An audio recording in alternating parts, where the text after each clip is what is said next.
Вы будете в шоке. Досмотрите это видео до конца, и вы узнаете, какими шедеврами отличилась наша прокуратура. Подписывайтесь на наши обновления, и точно будете в курсе всего самого интересного. Прокуратура возбудила новое уголовное дело в отношении жителя Бальджувана Саидмумина Давронова, который судился с бывшим заместителем председателя района и братом министра транспорта Таджикистана из-за земли. Житель села Шифачаш Бальджуванского района Саидмудин Давронов был задержан 25 марта по обвинению в незаконной сделке с землей, а через 2 недели освобожден из-под ареста. Сначала ему предъявили обвинение в мелком хулиганстве, а теперь подозревают в мошенничестве в особо крупном размере. Власти сообщают, что жалобу на него подал житель Бальджуванского района. Впрочем, истец сообщил, что претензий к Давронову не имеет. Источник в прокуратуре Бальджуванского района подтвердил 30 апреля, что в отношении Саидмудина Давронова возбуждено уголовное дело по статье 247, часть 3, пункт А Уголовного кодекса Республики Таджикистан, которая предусматривает штраф в размере от 54 до 87 тысяч самани или от 5 до 8 лет лишения свободы. По его словам, дело возбуждено 23 апреля на основании жалобы местного жителя Шерали Хидиралиева. Он утверждает, что Давронов взял у него 3,5 тысячи самани и не вернул. Саидмудин Давронов говорит, что знаком с Шерали Хидиралиевым, но никогда не брал у него денег взаймы. Истец Шерали Хидиралиев сказал, что 3 года назад он заплатил Сайфидину Давронову, сыну ответчика, 3,5 тысячи самани за работу на земле, но это не было займом. У меня нет никаких претензий по деньгам. Сын Саидмудина получил деньги за свой труд. Нет у меня претензий ни против Сайфидина, ни против его отца, отметил он. Между тем,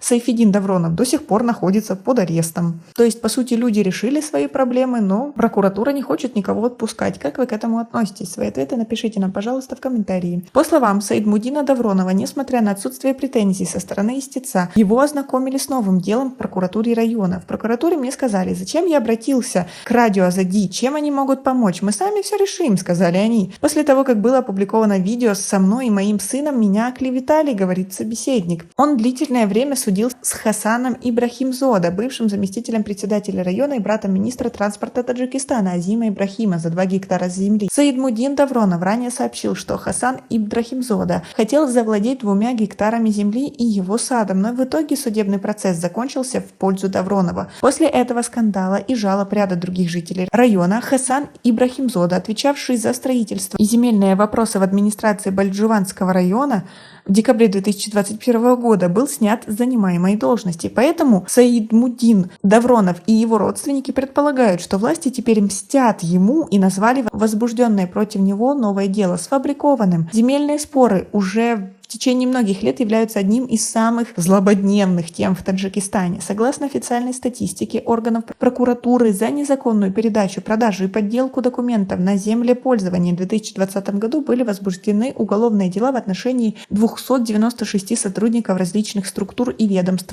Таджикистана. Большинство из них были инженерами и землеустроителями в джамаатах, руководителями сельскохозяйственных и птичеводческих хозяйств, председателями джамаатов и чиновниками земельного комитета.